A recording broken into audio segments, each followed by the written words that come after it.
Salut tout le monde, j'espère que vous allez bien. On se retrouve aujourd'hui pour un nouveau débrief, pour débriefer ce Rennes contre Toulouse, ou plutôt ce Toulouse contre Rennes, une défaite 2-1, une défaite amère, non, enfin amère dans ce qu'on a vu, pas du tout, mais amère en tant que supporter.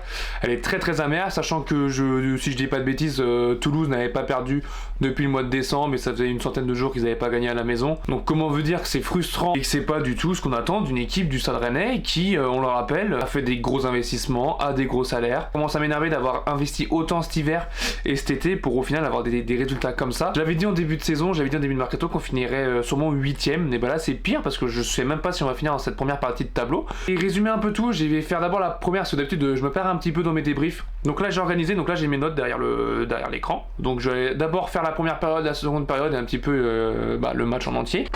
Dans la première période, on a vu que dans les attitudes et dans l'intensité, bah c'était pas ça. On n'était pas là, on n'était pas présent, il n'y avait aucune envie, aucune révolte sur le but, aucune révolte, on a pris le but, ok, on l'a limite accepté, et on s'est frustré assez vite, et ce qui a donné des fautes bêtes, et du coup des actions dangereuses côté toulousain, et puis on prend un but, d'ailleurs ce but je vais en revenir après, mais se prendre un but comme ça, ou se faire mélanger par Sidibé qui prend en profondeur, toute la défense, James qui lâche le marquage sur Sidibé, Wu qui est aux fraises, enfin bref, le but il est très bien construit côté toulousain, mais très mal organisé côté défense rennaise. Et en parlant de la défense rennaise, superbe transition, le bloc défensif trop éloigné des attaquants adverses. Il n'y avait pas de marquage à la culotte, ça laissait trop d'espace, ça laissait trop de liberté à l'attaquant adverse, ça lui laissait trop de liberté de s'exprimer. Et en plus, c'est Yann Bo en plus qui nous met le but, donc ancien rennais, formé à Rennes. On a une défense qui est trop passif. Donc passive, une défense qui est trop passive sur les coups de pied arrêtés. La défense, j'ai marqué quoi? J'ai mis trop facilement pris dans la profondeur malgré un bloc soi-disant compact. Je reste et je veux souligner quand même que Rouault a fait et une première période et un bon match. Et je voulais aussi redire quelque chose sur Truffert. Truffert n'est pas un piston. Truffert est un latéral pur. Le rôle de piston n'est pas fait pour lui, en tout cas à l'instant T et dans cette équipe-là. Parce qu'on voit bien qu'il a refait des centres, qu'elle est nulle part, mais en même temps il n'y avait pas de présence offensive. Il n'y avait pas de présence en attaque. Donc forcément, c'est compliqué. Quand tu n'as aucune présence offensive, bah personne ne propose.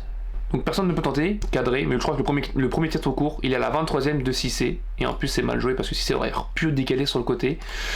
Olegbé, lui, il a montré, je l'ai noté aussi parce que pour éviter de partir dans tous les sens, mais Olegbé, lui, il a montré une qualité de dribble exceptionnelle, et je pense qu'il faut lui donner beaucoup plus sa chance, que ce soit en fin de saison et que ce soit dans le projet l'année prochaine. C'est un avis. Vous le prenez pas, vous en faites ce que vous voulez. Mais voilà, il y a aussi le retour des frappes de Chaton de Blas. Bon, on peut pas lui en vouloir, mais sur sa première période, il est vraiment fantomatique. Sur la première période, il est vraiment fantomatique, Blas. Il est vraiment fantomatique. Et il n'y a aucun mouvement devant, il n'y a aucune combinaison, il n'y a pas de créativité en première période.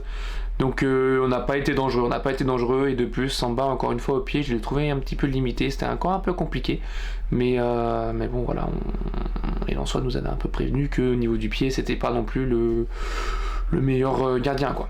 En seconde période, du coup, on revient mieux. On a des meilleures intentions, il y a plus de rythme, il y a plus de combinaisons, plus de jeux, mais on est toujours limité techniquement. Et ça, c'est embêtant qu'on ait le Stade Rennais, et ça, c'est embêtant au vu du profil des joueurs qu'on a achetés, qui étaient censés nous donner cette technique-là. Blas, d'ailleurs, a fait une bonne seconde période.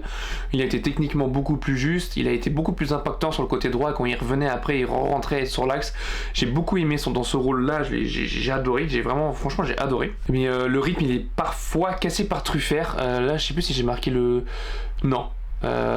Parfois Truffert, voilà, j'ai plus l'action, je l'ai noté, mais j'ai pas marqué la minute, je suis un peu bête. Il doit la centrer sur Blas ou Meïté, pardon. Et il tarde trop, ce qui fait que le bloc, en fait là t'as l'attaque rennaise qui a pris de l'avance, voilà, sur le défenseur, sauf que et le SRFC qui m'envoie encore un message comme quoi on a perdu. Il faut arrêter ça s'il vous plaît. Mais ouais, ça permet au bloc toulousain de redevenir compact. En défense aussi, il a complètement été dépassé, hein. En première période aussi, mais j'ai oublié d'en parler, mais toujours à côté de la plaque. Aucune amélioration depuis qu'il est arrivé au Stade Rennais. Je sais pas pour vous, mais depuis qu'il est arrivé, je trouve qu'il a pas du tout progressé dans ce domaine, et dans tous les domaines, tout simplement. Au milieu de terrain, c'est toujours peu de densité au milieu, ce qui nous a empêché vraiment de contrôler le match. L'équipe souffre pour imposer du tempo ou créer des décalages depuis l'axe. Voilà, donc il a essayé d'apporter ça avec Koné, qui a encore fait une entrée assez mid à mon goût. En attaque, on a une montée en puissance offensive à partir de la 50e minute. On a un gros temps fort, mais on concrétise pas vraiment cette occasion à part sur le but de Kalimuendo.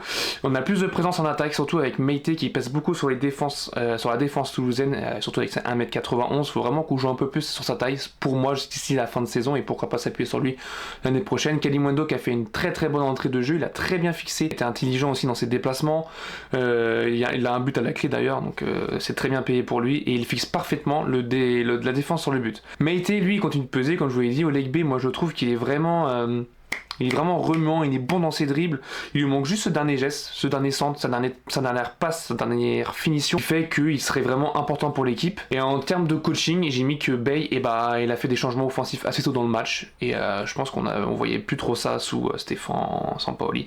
On attendait vraiment la fin de match, et là vraiment il a pas entendu la fin de match, donc j'ai beaucoup aimé. Donc les points faibles, ça a été une première mi-temps indigne, hein, vraiment. Des problèmes persistants avec Truffert inefficace, trop lent à centrer. J'ai mis dépendance inquiétante à Meite pour un garçon qui a seulement 17 ans et une défense très friable sur la profondeur et les coups de pied arrêtés.